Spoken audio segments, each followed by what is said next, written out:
Ahí está. A ver. Ya. ¿Se ve el mapita? Los que están con cámara me hacen con la manito así. Sí, se ve. Ya, listo. Bueno, este mapa no encontré otro mejor, pero bueno, se ve un poquito borroso, pero ya está.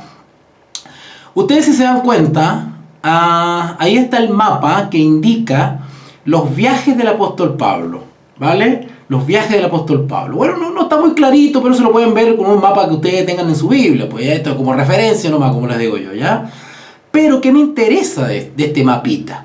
Este mapita me interesa, espero que vean el cursor, la manito ahí, espero que la vean. Parece que no se ve, la veo yo nomás aquí, mira, pero bueno. Ok, bueno, lo importante es que vean donde dice Galacia. Debería salir Galacia en la parte superior derecha del mapa, donde está ese conito rojo arriba, ahí dice Galacia, ¿vale? Ok, bueno, ahí no hay frontera, ustedes se dan cuenta, no están delimitadas las fronteras, o sea, por lo tanto no tenemos idea de cuánto abarca en términos de superficie, digamos, exacta, con límites geográficos. No sabemos, o sea, sí sabemos, pero este mapa no lo muestra, pero por lo menos nos da la ubicación. Si ustedes bajan por acá, ustedes ven una isla que dice Chipre, por ejemplo. Acá está Chipre, abajito, dice Panfilia, Chipre. Abajito del icono rojito. Abajo dice Panfilia, abajo está Chipre. Al frente, a su mano derecha, esto es Palestina. Acá tenemos Jerusalén, acá abajito. Miren, Jerusalén. Todo esto, y acá arriba, subiendo, Galacia. Este es un territorio bastante amplio, yo le voy a mostrar un mapa después. Más que nada para que se den una idea de dónde está ubicado en relación con Jerusalén, ¿ya? En relación con Jerusalén, para que vean ustedes todo lo que caminaba esta gente. Qué tremendo. El esfuerzo, las ganas, la vocación, la entrega, es una cosa impresionante. Bueno, acá está Galacia. El territorio se llama Galacia y sus habitantes eran conocidos como los Gálatas, evidentemente. Y la carta a los Gálatas está destinada a varias iglesias, no sabemos cuántas, pero son varias iglesias que estaban constituidas ya en esta región. Ahora les voy a mostrar otro mapita que es mucho más clarito, donde ya se ven las delimitaciones más o menos para que nos demos una idea. Más o menos para que vean ustedes. Ok, espero que estén viendo. Espero que se vea. Los que están con cámara, háganme con el pulgar así para saber que me están viendo. Ya, perfecto. Ahí mi pastor atento, muy bien. Ahora sí, fíjense acá. Acá tenemos el mismo mapita, pero ya está destacado más o menos a lo que correspondería a Galacia. Acá, ¿ve? Todo esto es Galacia. Yo estoy moviendo el cursor aquí, yo no sé si ustedes ven el cursor, pero bueno.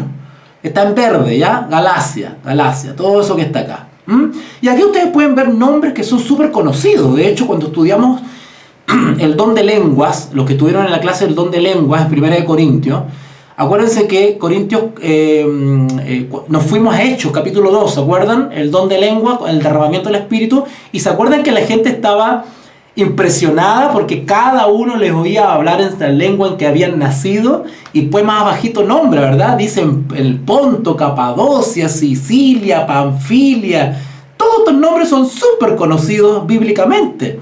Ustedes se van acá al ladito, al color amarillo, el territorio que está en amarillo, Macedonia. Acá abajito, Acaya. Todo esto es Grecia, ¿eh? Se pasa que esto es Acaya, Macedonia, son los nombres territoriales históricos de estos lugares. Todo hoy día esto es Grecia, pues. Pero esto estaba dividido en los macedonios, la famosa cultura macedónica, donde venía el famoso Alejandro Magno, ¿verdad? Acá está Acaya. Acaya es el territorio donde está la famosa Atenas, ¿verdad? Ustedes han visto la película de los 300, ¿verdad? Todo eso viene de aquí, de Acaya. Atenas, Esparta, ¿verdad? Todo eso, fantástico. Acá abajito tenemos Creta. Uy, esta isla tiene unas historias increíbles porque se la han peleado todo esta Creta. Todo el mundo la invade para poder acceder acá después a la península itálica. Pero bueno, ya, me estoy entusiasmando. Estamos en Galacia, acá estamos en Galacia. Ahora, ¿qué quiero señalar con este Galacia que está acá? Si ustedes se fijan, hay una ensalada de líneas acá de colores, que hasta yo me enredo porque no están bien hechas, lamentablemente. Pero bueno, da lo mismo. Estas líneas que ustedes ven acá son los viajes de Pablo. Pero hay solamente 2 líneas que pasan por Galacia. Y si ustedes se fijan, el apóstol Pablo, hasta donde hay datos, hizo 2 viajes por donde pasó por Galacia. El primer viaje es uno cortito que hizo, y lo hizo acompañado de Bernabé, ¿verdad? Y pasó por Galacia. Así que Pablo no era primero, cuando escribió la carta, posiblemente en Corintio, porque acuérdense que en Corintio se quedó 2 años Pablo. ¿Te acuerdas cuando dice, parece que en la segunda carta de Corintio, no me acuerdo, cuando dice, Pablo alquiló una casa, ¿no es cierto?, donde se reunía con los hermanos, qué sé yo. Bueno, estuvo 2 años. Entonces, los comentaristas, los estudiosos, los investigadores creen que en esos 2 años fue donde escribió muchas cartas. Y en Corintios se cree que escribió Romanos, pues, ¿verdad? Y también se cree que escribió Gálatas también. ¿Ok? Ahora, según los investigadores, la primera carta que se escribió fue Gálatas. Y después escribió Romanos. ¿Vale? Por un tema de años. Se cree que la carta de los Gálatas fue escrita por ahí, bueno, de ahí voy a ver los años que están proponiendo, pero bueno, en definitiva, se cree que la carta de los Gálatas fue escrita primero, 2 años antes que la de Romanos.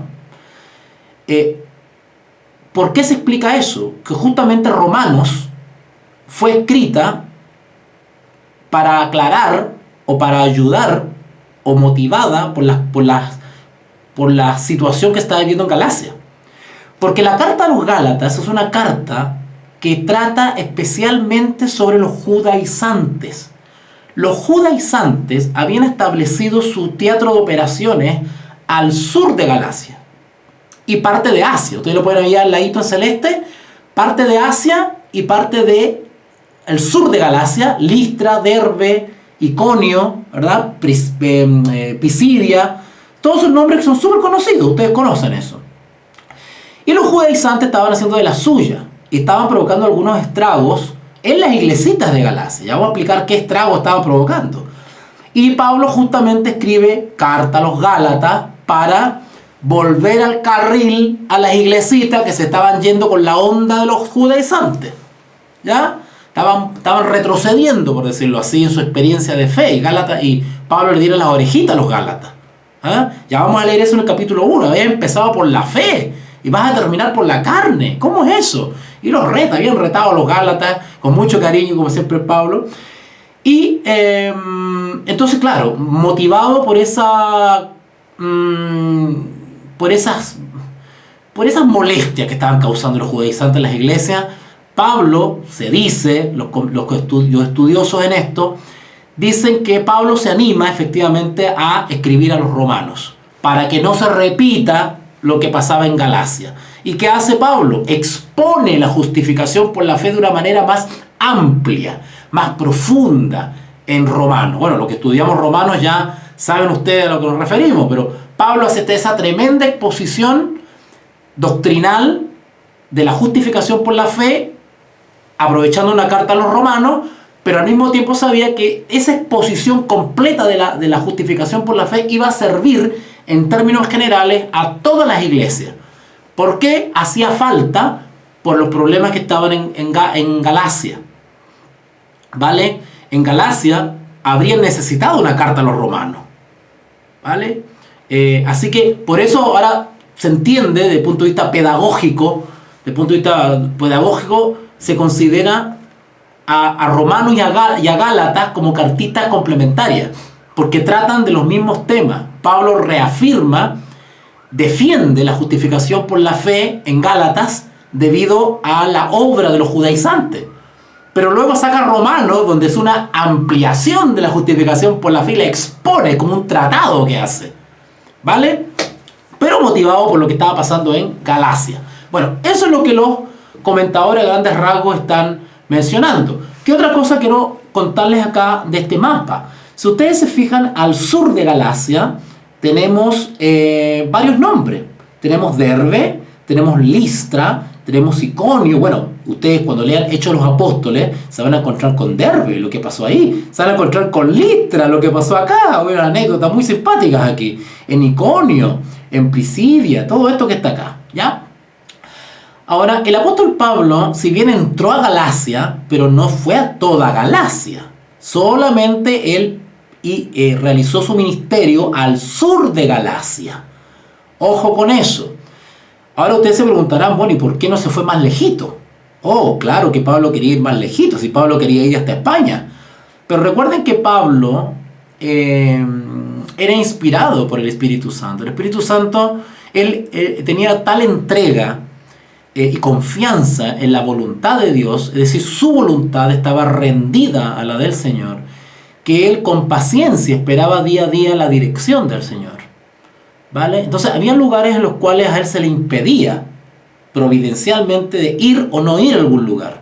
O quizás en sueños, en visiones, a él se le advertía sobre algún peligro. Todo eso todo lo pueden leer en Hechos de los Apóstoles. Una cosa maravillosa.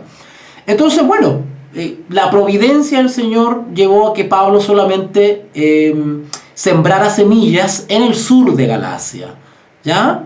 Ok, vamos ahora a unos pequeños datos que, bueno, no es la mejor fuente, pero como les digo, a modo de referencia nomás, pues esto ustedes lo pueden buscar en cualquier comentario bíblico, ¿ya?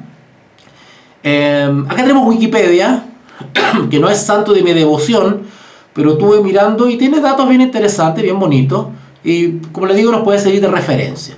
Si ustedes van ahí a Epístola a los Gálatas, nos dice, por ejemplo, la Epístola a los Gálatas es un libro de la Biblia en el Nuevo Testamento, es una carta escrita por Pablo de Tarso. Chicos, me llegó el aviso que se va a cortar la transmisión, ya saben el procedimiento. Vuelven a entrar por el link que mandé al grupo, ¿vale? Ok. Es una carta escrita por Pablo de Tarso a los cristianos que habitaban la provincia romana de Galacia. Ese dato me olvidé decirle. Todos esos territorios estaban bajo dominio del Imperio Romano, ¿ya? Y en Asia Menor, que correspondía a la actual zona sur de Asia Menor, donde estaba la región de Liconia y la ciudad de Iconio, Listra, Derbe, lo vimos en el mapa. Datación, ya, acá quiero poner un poquito de atención. Se escribió entre los años 50 al 56 después de Cristo. Esos son unos añitos, dos añitos por lo menos, antes de Romano. ¿Vale? Ahora, hay otros investigadores que difieren, pero en términos prácticos da lo mismo en realidad. Pero como a los que les gusta investigar todas estas cosas, quizás les puede parecer más interesante. Entonces se escribió entre los años 50 y 56 después de Cristo aproximadamente. Se sabe que la escribió luego de 2 visitas a esa provincia. Claro, porque Pablo ya pasó por Galacia en su primer viaje, cuando andaba con Bernabé. ¿Ya? Así que ya había pasado Pablo por ahí. Y que conforme al libro de los Hechos, Pablo y Bernabé visitaron la zona entre los años 47 y 48 después de Cristo. Por primera vez. O sea, el primer viaje misionero. Y luego volvió Pablo con Silas, ahí andaba con otro acompañante más, con Silas, cuando volvían de una reunión o concilio de Jerusalén en el año 49 después de Cristo. Bueno, ese concilio de Jerusalén es el famoso concilio que ustedes encuentran en Hechos de los Apóstoles, ¿se acuerdan? Cuando estaban ingresando los gentiles a la fe en Jesucristo y los judíos, ¿verdad? Por falta de experiencia, débiles en la fe, no sabían cómo tratar con los gentiles. ¿Qué hacemos? ¿Los impregnamos con nuestra tradición judía o los dejamos solamente con la fe de Jesucristo? ¿O los empezamos a entusiasmar también con nuestras tradiciones, nuestras cosas? Y en el concilio de Jerusalén se dijo, oye, tranquilo, no le impongamos más carga. Siempre y cuando no hagan esto, otro, todo está bien, ¿vale? Así que déjenlos tranquilitos los gentiles, no los molesten. Cosa que no hicieron los judaizantes. Los famosos judaizantes se llaman judaizantes porque ellos insistían en traer al creyente en Jesucristo al judaísmo, a las tradiciones judías. O sea, el judío que aceptaba a Cristo no abandonaba sus prácticas judaicas. O sea, no entendía o no entendió lo que se acordó en el Concilio de Jerusalén. ¿Ya? Bueno, en fin, sigamos leyendo. Puede que Pablo la escribiera desde Corintio, ¿verdad? Eso es lo que dicen, que Gálatas puede haber sido en Corintio escrita en su estadía allí de casi 2 años, entre el 50 y el 52 después de Cristo. Otros ubican en una fecha más tardía, alrededor del 56. Otros dicen que el 56 se escribió Romanos, pero otros dicen que el 56 se escribió Gálatas. Bueno, anda tú, a saber. El tema es la vindicación del Evangelio. Pablo vindica, porque los hermanitos se estaban desviando y Pablo los llama otra vez a terreno. Por eso que se habla que Gálatas es la defensa de la justificación por la fe. Es la vindicación del Evangelio de Jesucristo en contraposición con los preceptos judíos que se habían mezclado dentro de la iglesia cristiana en ese lugar. ¿Se acuerdan ustedes las controversias respecto a que algunos querían que los gentiles se circuncidaran? ¿Verdad? Ok, la epístola revaloriza y asienta orientación y rumbo, pues los gálatas comenzaron a irse para atrás y volvieron a la ley mosaica, creyendo así afirmar su salvación. O sea, los judaizantes le estaban, estoy parafraseando, ¿verdad? Esto no lo dice así la Biblia, pero en resumen, los judaizantes decían que para la salvación también era importante observar, por ejemplo, las fiestas ceremoniales, que los gentiles tenían que también adoptar y ir para la Pascua, para el Yom Kippur y para toda esta fiesta, ¿verdad? Ok, entonces, o la circuncisión, las leyes ceremoniales, y Pablo decía eso, no, ya no, decía, ya no. Pero bueno, termina ahí, dice: la carta es una clara enseñanza contra los judaizantes. La carta es fiel en demostrar muchos riesgos de los habitantes de esas ciudades. Los judaizantes eran una fuerte secta en el cristianismo primitivo y al parecer había calado profundamente, ya que estos negaban el apostolado de Pablo y usaban la zona del Asia Menor como un lugar predilecto para divulgar sus enseñanzas. Y miren esto, qué interesante esto. Dice la autenticidad. La autenticidad está dada por los registros más antiguos encontrados. Esta carta, estamos hablando de Gálatas, fue utilizada por Policarpo de Esmirna en el siglo II después de Cristo. Figura en el fragmento de Muratori y en los escritos de Ireneo de Layon. Bueno, todos estos personajes están acá: Policarpo, Ireneo de Layon, todos estos son los famosos padres de la iglesia. Hubieron varios periodos posterior a los apóstoles, es decir, las generaciones que sucedieron a los apóstoles, siglo II, siglo III, que son los sucesores directos de los apóstoles, ¿no es cierto? Y ahí tenemos a todos estos hermanos, Policarpo, Ireneo, que fueron gente muy notable, y que bueno, algún día les voy a hablar de eso porque es muy interesante esa historia. Bueno, vamos a dejarlo hasta ahí, pues ya son datos que ustedes pueden buscar, digamos, en internet mismo, una enciclopedia bíblica, ¿vale? Son datitos importantes, curiosos y que son bonitos de saber, porque nos ubicamos, ¿verdad? Nos ubicamos de dónde y qué lugar estamos hablando geográficamente. Pero vamos a ir al texto, que es lo que el énfasis de este curso, es el texto y extraer la sustancia. Les pido disculpas, porque yo vengo saliendo de un pequeño resfrío, ¿ya? Perdón. Perdón. ¿Ya? Ok. Me imagino que como buenos alumnos, ustedes ya le dieron una leída a la carta a los Gálatas, ¿verdad? No creo que sea la primera vez que vayan a leer los Gálatas. Yo creo que ustedes ya lo han leído como buenos alumnos.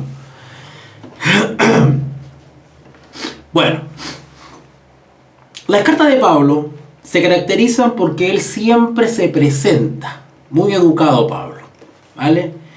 Y en la versión Reina Valera 1960, que es una versión maravillosa, yo les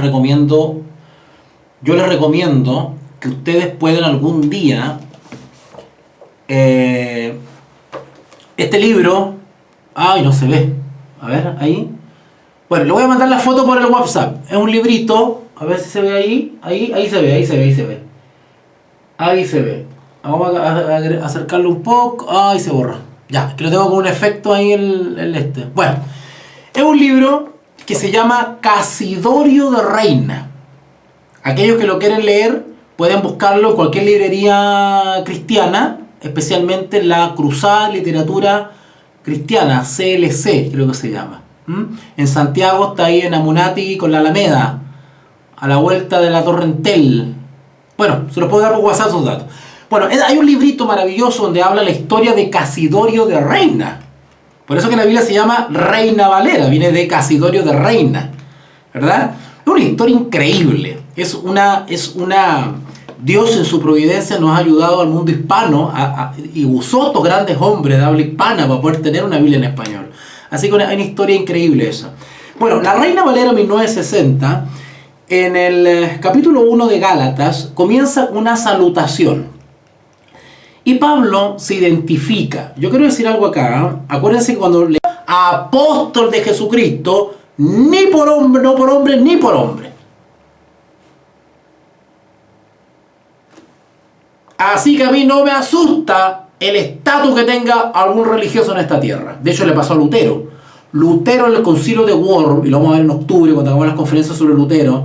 Lutero estaba en el concilio de Worms, frente al emperador Federico creo que era, no me acuerdo ya. Bueno, ahí, el emperador, el representante del Papa, estaba a un pelo de mandarlo a quemar a Lutero. Y Lutero dice, se para frente al emperador y le dice, no es honesto ir en contra de mi conciencia, porque estoy convencido de lo que dice la Biblia, no puedo ir en contra.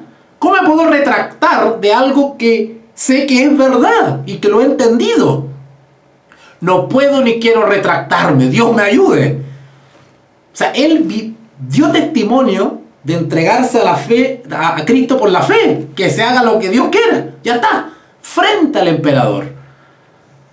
Entonces, acá no importan las autoridades humanas, acá lo que importa es lo que dice la autoridad bíblica, que está suprema sobre nosotros, ¿vale? Ok, entonces, anatema. Versículo 9, vamos avanzando, se va a cortar, seguimos el procedimiento. Como antes hemos dicho, ¿por qué como antes? ¿Por qué Pablo dice antes? Acuérdense que dijimos que Pablo ya había ido a Galacia a darse unas vueltitas. Pero no solamente en Galacia, también hubieron otras experiencias. A ver, vamos a Hechos 20, rapidito. ¿Por qué Pablo dice como antes hemos dicho? ¿A qué se refiere Pablo con eso? Hechos capítulo 20.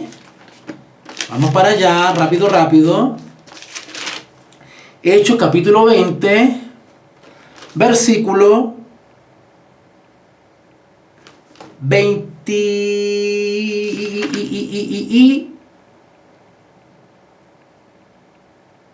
28 en adelante. Hechos 20, del 28 en adelante. Leo. Por tanto, mirad, está hablando Pablo. Por tanto, mirad por vosotros y por todo el rebaño en que el Espíritu Santo os ha puesto por obispos, para apacentar la iglesia del Señor, la cual Él ganó por su propia sangre. Porque yo sé que después de mi partida, está hablando Pablo, entrarán en medio de vosotros lobos rapaces, que no perdonarán al rebaño. Y de vosotros mismos se levantarán hombres que hablen cosas perversas, que dicen Gálatas, que pervierten el evangelio, para arrastrar tras sí a los discípulos. Pablo ya había advertido antes que esto iba a suceder. Y le pasó a los Gálatas. ¿Qué hacen Gálatas entonces? Volvemos a Gálatas otra vez. Gálatas 1:9. Como antes os hemos dicho. Dice hemos, porque Pablo, bueno, cuando escribe estas cosas a veces está acompañadito, pues. También ahora lo repito. ¿Ah? Si alguno predica diferente evangelio del que habéis recibido, sea maldito. Y ya vamos a ver qué estaban enseñando. Vamos a ver qué cosas estaban enseñando los pobres gálatas que estaban cayendo tan ingenuamente. Versículo 10. Pues, ¿busco ahora el favor de los hombres Eso el favor quiere decir la aprobación. O el de Dios. O sea, ¿a qué me debo yo? ¿O trato de agradar a los hombres? Pues si todavía agradara a los hombres, no sería siervo de Cristo. ¡Wow! ¿Se acuerdan cuando estudiamos Romano y les dije que no todo siervo es siervo de Dios? Bueno, yo sé que hoy día de manera cariñosa uno dice el siervo, ¿no es cierto? La sierva, ¿no? Yo entiendo que es con cariño, pero el peso espiritual no, a cualquiera no se le puede decir siervo. Acá dice, si todavía agradara a los hombres, no sería siervo de Cristo. El siervo de Cristo asume las consecuencias de la lealtad a Cristo. No cede a presiones.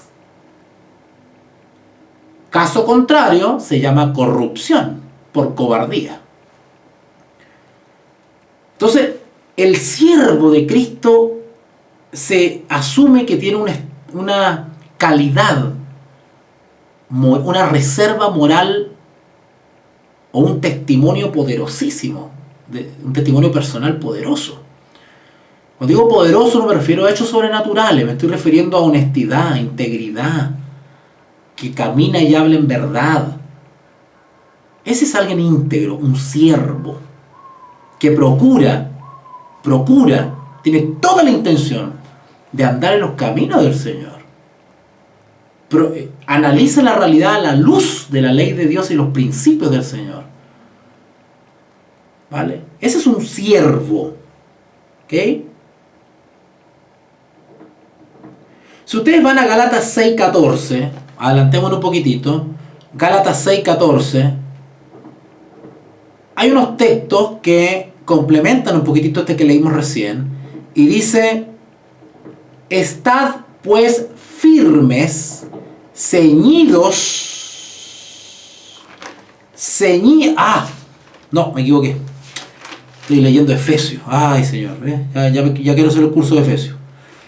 Gálatas 6:14, pero lejos esté de mí, dice Pablo, gloriarme quiere decir enorgullecerme, jactarme, sino en la cruz de nuestro Señor Jesucristo, porque en el mundo me es crucificado a mí y yo al mundo. Esa es la actitud. ¿Ustedes se dan cuenta de la profundidad de un siervo de Dios? Yo pongo énfasis en estas cosas, en estas cositas morales, digamos, porque quiero que ustedes lo extrapolen al día de hoy. Yo no voy a dar nombre, pero ustedes tienen que extrapolar los principios bíblicos y el talante de un verdadero siervo de Dios con lo que hoy día se ve. Ustedes juzguen, ¿vale? Estamos en el versículo 10, ¿ya? Ok, quedamos en el versículo 10. Vamos al 11. Acuérdense que se va a cortar y volvemos a la tercera y última sesión, ¿ya? Tercera y última sesión. Y ahora viene una parte increíble que es súper conmovedora, pero impactante. Me queda un minuto más se corta. Y Pablo reafirma su ministerio. Acuérdense que lo que estudiamos 1 Corintios hablamos sobre los dones del Espíritu, el ministerio y la operación del Espíritu Santo. Bueno, Pablo aquí hace referencia, la traducción de la Reina Valera dice el ministerio de Pablo, en el versículo 11. El ministerio es decir, la obra de servicio de Pablo. Eso quiere decir el ministerio de Pablo, la obra o el trabajo de servir de Pablo. Y Pablo viene y da un testimonio personal impresionante. Impresionante. Dice, mas os hago saber. Bueno, ahora seguramente alguno se preguntará, bueno, ¿y para qué Pablo va a dar un testimonio? Bueno, él da un testimonio, voy a adelantar un poquitito, voy a hacer una introducción. Pablo da un testimonio personal acá para reafirmar. Ya. Fíjate que Pablo dice lo siguiente. Mas hago saber, hermanos, que el evangelio, las buenas nuevas anunciadas por mí, no son según hombre. Cuando dice Pablo dice según hombre, quiere decir dos cosas. Primero, que él no las recibió de un ser humano mortal. Segundo, tampoco se las enseñó un ser humano mortal. ¿Vale? O sea, la fuente informativa de Pablo fue directamente de Cristo. Claro, sabemos que Pablo era teólogo, ¿cierto? Tenía cierto conocimiento de la escritura de niño, él era un fariseo, por lo tanto era un hombre preparado en la escritura. Hoy le diríamos Antiguo Testamento, no existía todavía, el Evangelio, ¿verdad? Él sabía la Biblia, él conocía la Biblia, por decirlo así. Técnicamente él conocía la Biblia. Pero él no tenía esa luz, él no veía al Mesías. Ese es el problema de Pablo. El problema de Pablo es el mismo problema que tenían todos los fariseos. José de Arimatea, el otro, ¿cómo se llama? Nicodemo, ¿verdad? Eran fariseos, eran hombres que amaban a Dios, se sabían la Biblia. Intelectualmente conocían la escritura, pero no veían al Mesías. Cuando veían a Jesús, lo miraban en menos. Porque tenían una idea equivocada de cómo sería el Mesías. ¿Por qué? Porque estaban predicando otro evangelio. La escritura es clara respecto a las características del Mesías, pero ellos habían idealizado al Mesías y habían distorsionado, pervertido el evangelio, como dice Pablo, y comenzaron a creer una cosa distinta del Mesías a lo que las profecías señalaban. Imagínense, con tanta erudición que tenían, pero no veían. Entonces llega Jesús, humilde, sencillo, pobre, rompiendo esquemas, juntándose con los pobres, con los gangrenosos. Un hombre que no discriminaba, se sentaba con Simón, se sentaba con la mujer del pozo Jacob. Un hombre que reflejaba el amor por la raza humana, sin distinción. Y eso los fariseos los perturbó, porque ellos esperaban un Mesías libertador, una especie de Alejandro Magno que reuniría las huestes hebreas en contra del poder opresor romano. Ellos imaginaban que iba a venir un guerrero a liderar al pueblo judío y a liberarlos de las garras y al yugo de Roma. Y resulta que llega Jesús con una sandalita, vestido de manera sencilla, hijo de un carpintero, nacido en Belén Efrata. Y más encima, cuando hablaba con los eruditos, los dejaba callados. Y no es que los dejaba callados desde el punto de vista técnico, teológico. Es porque Jesús iba a la sustancia de la enseñanza. Si Jesús, cuando le hablaba a los fariseos, no le enseñaba nada nuevo. Jesús les hablaba los mismos textos que los fariseos conocían. Pero los fariseos eran superficiales a la hora de leer los textos. Jesús iba a la sustancia. ¿Se acuerdan cuando Jesús le decía qué lees en la Escritura? ¿Qué dice la Escritura? ¿Oíste que fue dicho no adulterarás? Eso lo conocían los fariseos. No le estaba diciendo nada nuevo. Mas yo os digo, el que desea, decía él. ¿Te das cuenta? Jesús iba al corazón del texto. Jesús le daba vida a los textos. ¿Por qué? Porque Él era el pan de vida. Él le daba vida a los textos. Él era la palabra andante. Jesús era la ley de Dios andante, los principios de amor. Él los vivía. Él vivía lo que los fariseos solamente tenían en conocimiento. Los fariseos no vivían los principios de la Escritura. Ese es el problema.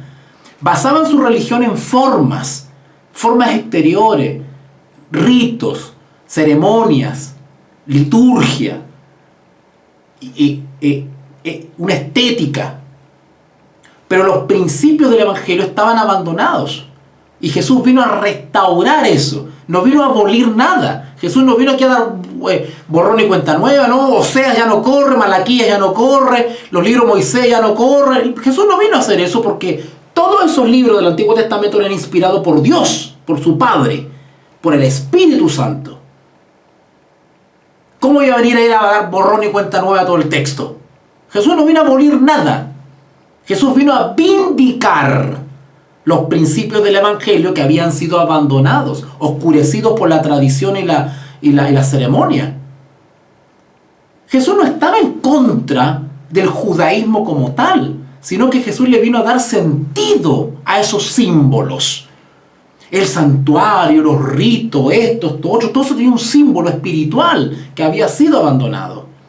Y ejemplos de eso hay en todo el Evangelio, como Jesús una y otra vez le intentaba enseñar estas cosas. Cuando Nicodemo se le acerca, ¿te acuerdas que lo busca? Y le dices, tú siendo maestro de la ley, ¿no lo entiendes? Le decía. Jesús quería ir a la esencia de los principios de la Escritura. ¿Vale? Ok, bueno. Algún día cuando estudiemos las parábolas de Jesús y los evangelios vamos a leer todas esas cositas. Y Pablo dice entonces, versículo 11, mas os hago saber, hermanos, Gálatas 1:11, mas os hago saber, hermanos, que el evangelio anunciado por mí no es según hombre.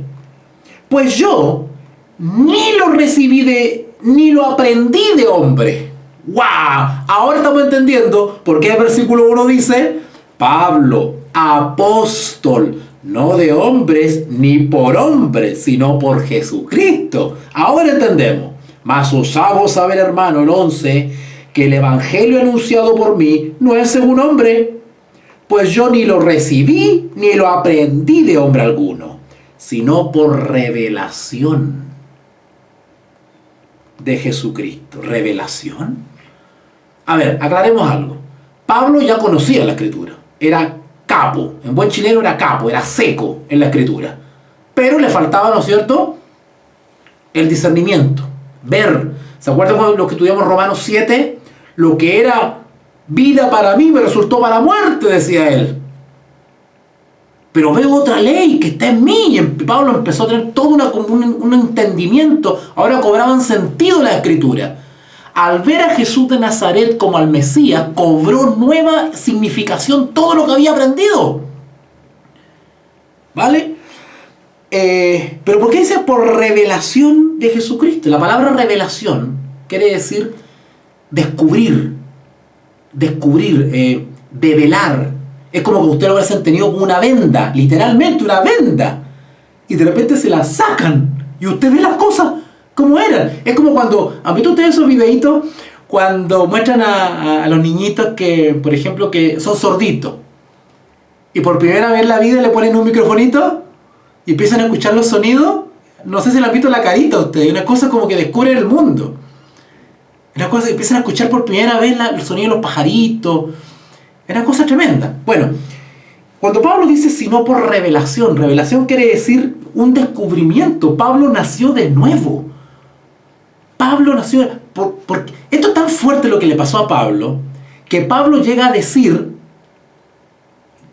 que todo lo que para él era importante antes le resultó nada. ¿Te acuerdas de esa famosa relato que él hace? Dice, hebreos de hebreos, fariseos, yo en cuanto a celo superaba a los de mi nación, decía. Cuántas cosas eran para él que le daban estatus. Y todo eso dice que ya no le interesa, porque cuando se encontró con Jesús, nada fue más importante que Jesús. Porque Jesús le abrió los ojos, le hizo ver las cosas clarito. Entonces él ya, todo lo demás ya no era importante para él. Ahora el objeto de su vida era anunciar al Maestro, que se le reveló ahí en Damasco. Y por revelación le dio estudios bíblicos. ¿Se dan cuenta? Esto es tremendo. Ahora, entre paréntesis, ¿saben ustedes por qué Pablo se consagró tanto al Evangelio? Porque es impresionante el testimonio de Pablo, todo lo que sufre usted. ¿Para qué le voy a decir? Todo lo que pasó Pablo es una cosa impresionante. Yo no sé si alguno de nosotros estaría dispuesto a pasar eso. Pablo tenía una espinita en el corazón. Miren, estoy hablando del personaje de Pablo en vez de dedicarme a Gálatas, pero bueno. Pablo tenía una espinita en el corazón. Pablo sentía que él tenía que enmendar el mal que había hecho. Porque él era un asesino. Él estaba imbuido del odio, de fanatismo religioso. Él asesinaba discípulos de Cristo. Y después se le aparece Cristo mismo en Damasco. ¿Saben ustedes con qué cara Pablo se presentaba ante Cristo? Después de haber matado creyentes. Es una cosa impresionante. Es como que yo matase a un chico, a un adolescente, y el papá del adolescente me perdona. ¿Han visto ustedes esas imágenes en los tribunales? En YouTube, pongan ahí unas imágenes donde hay tipos que han asesinado, violado, han descuartizado, y la madre de la asesinada, ahí frente a los tribunales, lo perdona. Es una cosa increíble.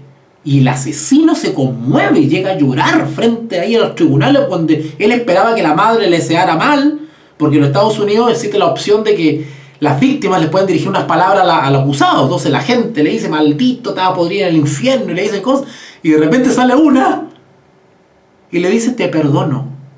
Le dice. Ese asesino se destroza, se deshace. Bueno, algo así le pasó a Pablo. Pablo asesinaba a cristianos y de repente se le aparece Cristo. Ahora, ¿por qué dice revelación? Por favor, vayan a 2 Corintios 12:7. Vamos rapidito para allá. Ya vamos terminando, chicos, ¿sabes? El resto ya es testimonio. Váyanse a 2 Corintios 12:7. Mira, yo dije que era un curso básico y me estoy yendo al fondo. Pero que tan lindo esto, ¿eh? Bueno, vamos avanzando, si no lo dejamos para la próxima clase. Vayan a 2 Corintios 12:7. 2 Corintios 12:7. Donde Pablo habla sobre que él fue instruido por revelación. Él no recibió estudios bíblicos. Él no se conectaba por Zoom, no lo vino a visitar a la casa, no iba a seminario, nada de eso. Él ya tenía, gracias a Dios, él tenía una base bíblica. Pero ¿quién lo instruyó en la verdad del Evangelio y en la persona de Jesús? Cristo mismo. Por eso que Pablo se diferencia en alguna manera con el resto de apóstoles. Porque el resto de apóstoles vivió físicamente con Jesús. Pablo no. Pero Pablo también fue instruido personalmente por Cristo. O sea, antes de su conversión, claro, fue instruido por Gamaliel y hombres estudiosos. Pero en la nueva luz, en la revelación del Evangelio, fue instruido personalmente por Cristo, como si hubiese vivido con Cristo. Por eso que también él dice apóstol, dice él. Porque también tuvo una experiencia a ese nivel que tuvieron los otros apóstoles. Y por eso él defendía su ministerio. Y por eso hoy en día es imprudente e irreverente llamar apóstoles a algunas personas. Por eso que es indebido usar autoproclamarse o nombrarse o apóstol, porque la Biblia tiene otro estatus, otro nivel. Eso es un ministerio reservado para esos siervos. Una cosa tremenda. Pero bueno, si ustedes ven en 2 Corintios 12:7 dice: y para que la grandeza de las revelaciones no me exaltase desmedidamente, me fue dado un aguijón en mi carne, un mensajero de Satanás que me abofetee para que no me enaltezca sobremanera. Oiga, ustedes se imaginan, porque el corazón humano es engañoso, para que él no se sintiese especial y se exaltase frente a los demás por el privilegio de ser instruido por Cristo mismo mediante revelaciones. Porque Pablo, cuando recibe el Evangelio y comienza a introducirse ya en el Evangelio de Cristo, había muchas cositas que todavía Pablo estaba conectando. Claro, le ayudó mucho que él tenía una base bíblica, pero había cositas que no estaba conectando. Por eso que él le sirvió mucho a veces juntado con Pedro y con Santiago. Hay relatos bíblicos donde dice que él se juntó, tuvo creo que 2 semanas junto con Pedro. A esas 2 semanas Pedro tuvo que le he contado todo lo que vivió con el maestro, pues. Conversaron. Pero había cositas que todavía Pablo estaba haciendo conexiones, había que instruirlo un poquito más. Y lo instruyó Cristo mismo mediante revelaciones. Acá dice: y para que la grandeza de las revelaciones no me exaltase desmedidamente, me fue dado un aguijón en la carne, como una rienda para mantenerlo ahí quieto. Porque qué privilegio, o sea, humanamente no. Para que el aguijón se le fue dado para que Pablo no llegase a ser tentado para corromperse por ese privilegio que él ha tenido él, ¿verdad? Ya, por eso que El 12, Gálatas 1:12 dice: pues yo ni lo recibí ni lo aprendí de hombre, sino por revelación de Jesucristo. Porque ya habéis, el 13, porque ya habéis oído acerca de mi conducta. Bueno, no voy a ir para allá porque si no me voy a extender más. Pero ustedes pueden ir a Hechos de los Apóstoles capítulo 26 y van a ver ustedes el testimonio de Pablo, cuando Pablo entraba casa por casa con espada matando a los cristianos. A eso se refiere con mi conducta. Cuando habla de conducta está hablando de su testimonio anterior a Cristo. Sin Cristo. Sin Cristo era violador de la ley, un asesino. Y en Romanos 7 dice: pero venida la ley, yo morí. ¿Cómo sabría si codiciar no es malo? Si la ley no dijese no codiciará. Pablo empezó a descubrir el evangelio. Porque ya habéis oído, era famoso Pablo, porque era el terror de las iglesias. Porque ya habéis oído acerca de mi conducta en otro tiempo, o sea, sin Cristo, estando en injusticia, bajo la ley. ¿Ok? En el judaísmo, noten, si bien Pablo era de raza judía, de nacionalidad judía y de cultura judía, cuando Pablo acepta a Jesús como el Señor y Salvador, él deja el judaísmo. Cuidado con eso. Acá él está hablando en otro tiempo, en el judaísmo. Ahora Pablo no está en el judaísmo. Ahora Pablo está en el cristianismo. Cuidado con eso. Pablo no reniega de su origen. Hay que diferenciar. Pero él ya no pertenece al sistema religioso judío. Él ya no pertenece ahí. Él ahora es parte de la iglesia. Es un apóstol de la iglesia de Cristo. Quiero aclarar eso porque hoy en día hay cristianos que hasta se disfrazan de rabí. ¿Han visto ustedes? Y se ponen unos mantos y una kepí. Y yo no sé de dónde han sacado eso. Y como que hebreos y se creen hebreos y darle con volverse judíos.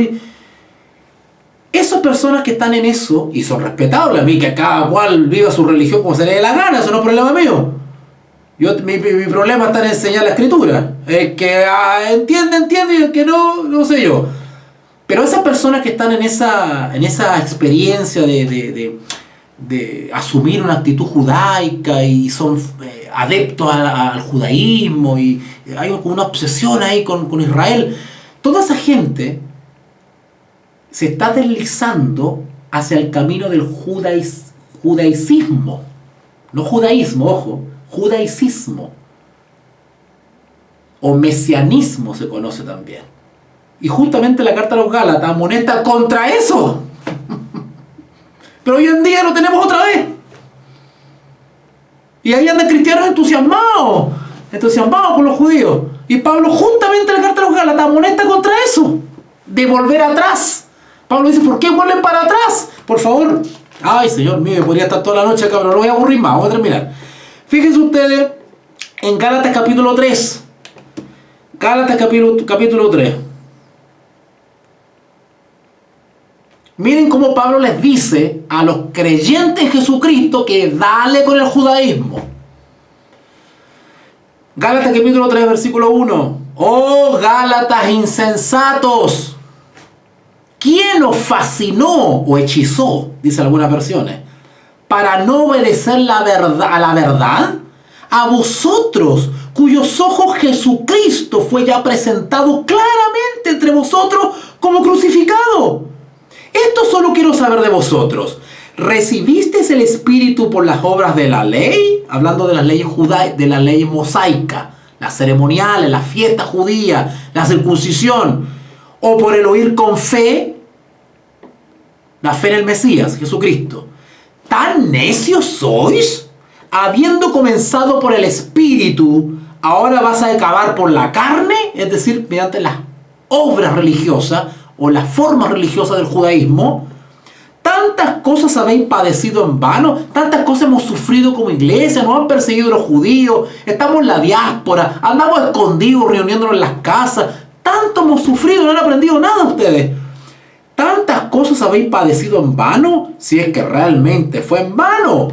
Aquel pues que os suministra el Espíritu y hace maravillas entre nosotros, ¿lo hace por las obras de la ley o por el oír por fe. Claro, porque los judaizantes estaban otra vez llevando a los gálatas a que tenían que cumplir ciertos ritos y que eso tenía que ver con la salvación. Ciertos ritos. Y Pablo dice, eso no es necesario. Por eso le dice, habéis empezado por el espíritu, vais a acabar por la carne. Carne quiere decir por obra humana. El cumplimiento de ciertos requisitos que la Escritura no lo exige. Pero hoy en día vemos eso de nuevo. Otra vez se repite la historia. Versículo 13, Gálatas 1:13, vamos avanzando rapidito. Porque ya habéis oído acerca de mi conducta en otro tiempo en el judaísmo, y que perseguía sobremanera la iglesia de Dios, y la asolaba. La palabra asolar quiere decir destruir, ¿vale? Y en el judaísmo, noten que habla en pasado, el judaísmo, y en el judaísmo aventajaba, noten, pasado, eso pertenece a la antigua vida de Pablo, aventajaba a muchos de mis contemporáneos. O sea, si había uno que era fanático, era yo, en mi nación, siendo mucho más celoso de ¿qué cosa? De las tradiciones de mis padres. ¿Ah? Pero, acá está el punto de inflexión. Acá hay un antes y un después. Pero, cuando agradó a Dios, que me apartó desde el vientre de mi madre y me llamó por su gracia. Yo quiero aclarar algo acá. Pablo no fue llamado desde el vientre. Todos sabemos que fue llamado en Damasco. ¿Vale? Pero ¿por qué dice el vientre? ¿Por qué se va para atrás Pablo? Bueno, muy sencillo. Bueno, José de Arimatea y Nicodemo también fueron llamados desde el vientre. Eran personas que amaban a Dios. Y una manera de servir a Dios era dedicarse como maestros para el pueblo, a ejercer un ministerio. Así que, ¿qué está diciendo con esto? Voy a parafrasear un poquito. Siempre he amado a Dios desde niño, porque fui formado así. Amo a Dios. Desde el vientre de mi madre Dios me llamó. Él habla y dice, si yo me dediqué a las cosas religiosas y llegué a ser fariseo, fue por Dios, porque yo amaba a Dios y sentí un llamado de Dios. Pero en esa experiencia incompleta hubo un punto de inflexión. Pero cuando agradó a Dios, que me apartó del vientre de mi madre y me llamó por su gracia, acá aparece Cristo. Revelar. ¿Para qué lo llamó Dios? Para revelar o descubrir a su Hijo. Esa parte no la tenía cuando estaba en el judaísmo. Eso cuando fue llamado por gracia. Revelar a su Hijo en mí. ¿Se dan cuenta que eso da gloria a Dios? Revelar al Hijo en uno. Eso da gloria a Dios. Por eso que el versículo 5, Gálatas 1:5, dice, a quien sea la gloria por los siglos de los siglos. ¿Cómo damos gloria a Dios? Acá dice, versículo 16, revelar a su Hijo en mí. Para eso fue llamado y para eso somos llamados todos, a revelar en mi vida al Hijo. La conducta del Hijo, la vida del Hijo, que el mundo cuando me vea diga, ese es un discípulo del Maestro. Acuérdense, lo decía en Romanos 3 cuando dijimos que el Evangelio es desprestigiado por culpa de nosotros. El Evangelio es blasfemado por causa de vosotros, le dice a los fariseos Pablo. Pero acá Pablo dice revelar a su Hijo en mí, para que yo, dice Pablo, le predicase entre los gentiles. Yo quiero hacer una cosa acá, para el poder de la predicación, porque si tú predicas bonito, puedes entusiasmar a medio mundo, si no hay problema en eso. Bueno, puedes predicar lindo, tener retórica, y vocabulario, y cultura, y conocimiento, puedes hacerlo muy bonito desde el púlpito. Pero hay una cosa que realmente le da, hay una cosa realmente que le da poder, desde el punto de vista sobrenatural, a tu discurso. Y es tu talante moral. Cuando tu conducta, tu vida, tu testimonio, porque la gente te mira, los hermanitos te miran y te miran. Tú estás tomando 11 y los hermanitos te están mirando.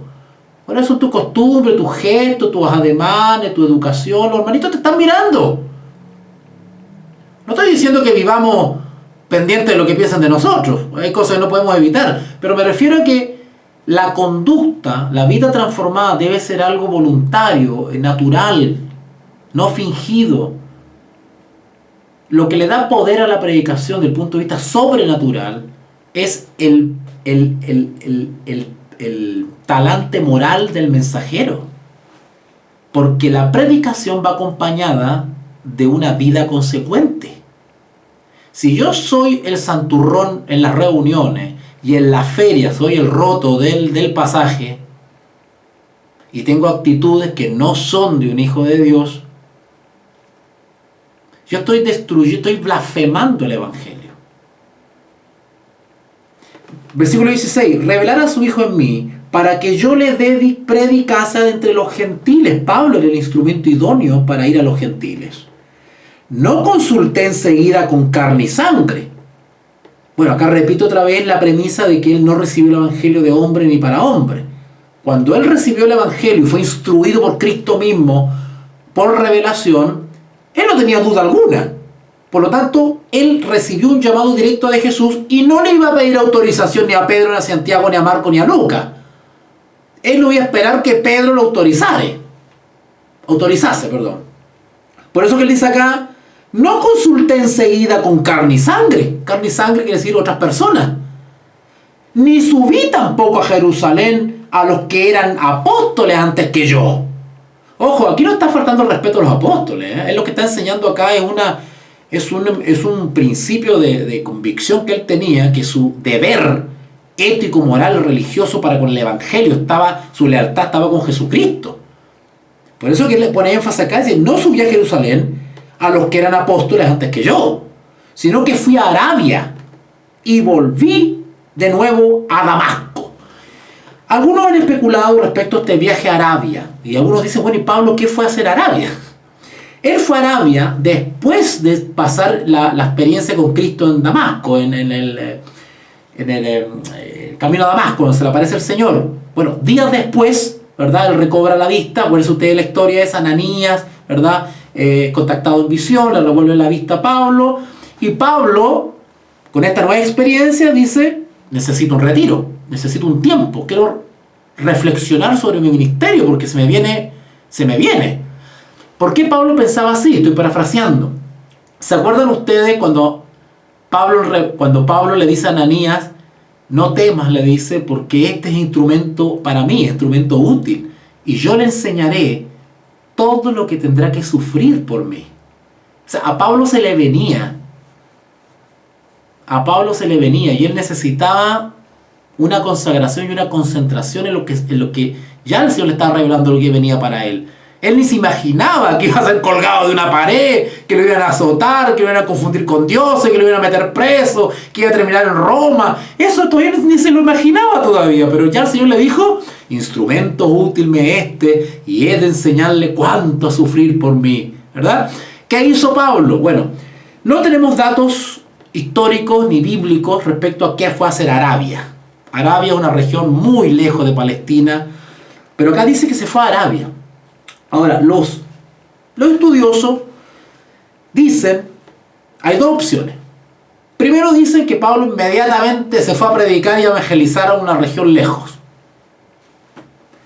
No hay datos sobre eso. Lo que más probable, y yo estoy de acuerdo con esa idea, es de que Pablo fue a contemplar su misión, se llama. Él fue a retirar, fue un retiro. Fue tan impactante lo que vivió Pablo que tenía que asimilarlo. Se tomó unos días y viajó a Arabia, a un lugar lejos, quizás a meditar, a reflexionar, a estar a solas con Dios, y se cree que ahí fue instruido o fue completada la instrucción de Pablo por Cristo mismo mediante revelación. Y cuando Pablo vuelve a Arabia, ya llega, pero vamos con todo, acá no me para nadie. Ya llegó absolutamente claro en su misión. No hay datos, yo no puedo probar eso, pero es lo que se dice, porque hay un silencio, hay un vacío ahí respecto a qué fue Arabia. Porque acá dice,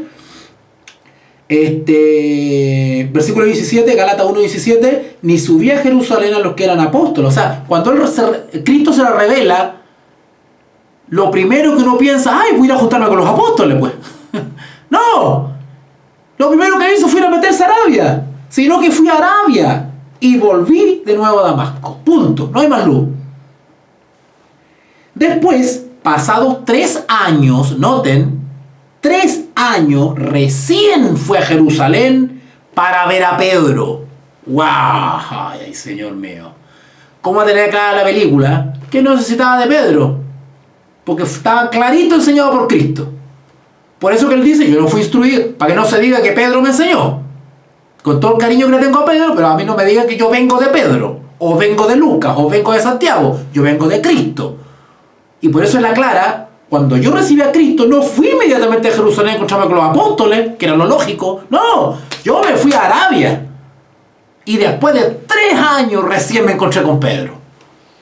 O sea, para dejar claro que su ministerio no venía de ellos, venía directo de Cristo.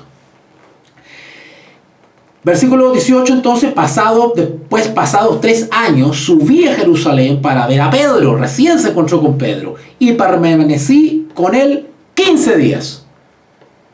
Pero no vi a ninguno de los otros apóstoles, claro, porque estaban todos desparramados evangelizando, pues. Así que se encontró con Pedro, me creo que con Santiago se encontró. Sino a Jacobo, este es Santiago, el hermano del Señor. En esto que os escribo, he aquí delante de Dios que no miento. Pablo está dando fe de lo que todo está relatando, pasó así. Después fui, y ahí Pablo se lanza a sus viajes y sus cosas. Después fui a las regiones de Siria y de Cilicia. Ahora esa Cilicia está cerca de Tarso, ¿eh? Está cerca de Tarso, por ahí, por cerca, al sur de Galacia. Y no era conocido. ¡Wow! Noten que dice versículo 13, Gálatas 1:13, porque ya habéis oído. O sea, habían regiones, sobre todo en Palestina, que Pablo ya era conocido, perseguidor de la iglesia, tenía mal testimonio, tenía miedo. Pero había otras regiones, ¿cuáles? 21, después fui a las regiones de Siria, de Cilicia, ahí no lo conocían a Pablo. Y no era conocido de vista a las iglesias, o sea, no lo conocían en persona. De iglesias de Judea que eran en Cristo. Solamente oían decir, algo llegó de la información de Pablo, aquel que en otro tiempo perseguía, ahora predica la fe que en otro tiempo asolaba. Esas son las noticias que llegaban por allá, por esas regiones. Oye, este que dice que mataba a los cristianos, ahora resulta que predica el Evangelio de Cristo. ¿Y qué hacían los que escuchaban esas noticias? Daban gloria a Dios por la conversión. Así se da gloria a Dios. Por eso que el 24 dice, y glorificaban a Dios en mí. ¿Se dan cuenta? Así se glorifica a Dios, con el testimonio personal. Si tú das un testimonio malo, no estás glorificando a Dios, aunque te golpees el pecho en las reuniones. Te estás engañando. Uno en su conducta glorifica al Señor. Acá dice, y glorificaban a Dios en mí. La gente veía el cambio de Pablo y glorificaban a Dios. Eso es dar gloria a Dios. Luego, terminamos. Mira, casi me paso para el 2. Casi me paso para el 2. Cuando habla de glorificar a Dios en mí, eso de glorificar quiere decir alabar, ¿ya? Alabar. Si le rinde reconocimiento, eso es, se reconoce al Dios creador. Mira el cambio que hace, el poder de Dios para transformar la naturaleza humana. Chicos, se va a cortar en cualquier momento. Últimas palabras, ya terminamos ya este capítulo 1, resultó bastante extenso, pero ustedes saben que siempre nos extendemos un poco porque comentamos otras cosas y nos vamos un poquito. Pero yo creo que entretenido y sirve de cierta vez agregar algunas cosas más. Bueno, este primer capítulo es más personal. Pablo habla de él, aclara quién es él, su experiencia, esto otro, qué sé yo, le tira las orejitas a los Gálatas, y de hecho le tira la oreja a todo el capítulo, todos los Gálatas le tira la oreja, pero le da duro a sus compatriotas, ¿vale? Porque Gálatas es una advertencia contra los judaizantes y una vindicación de la justificación por la fe. Que no se vayan para la ceremonia. No, la salvación es por la fe en Cristo, ¿vale? Ok, vamos a... Mira, se va a cortar. Deben quedar unos... Bueno, el tiempo que alcancemos. Abran los micrófonos uno por uno, en orden, como dice Corintios, ¿verdad? Y si tienen alguna pregunta, alguna consulta, algún comentario, ¿verdad? Pueden hacerlo.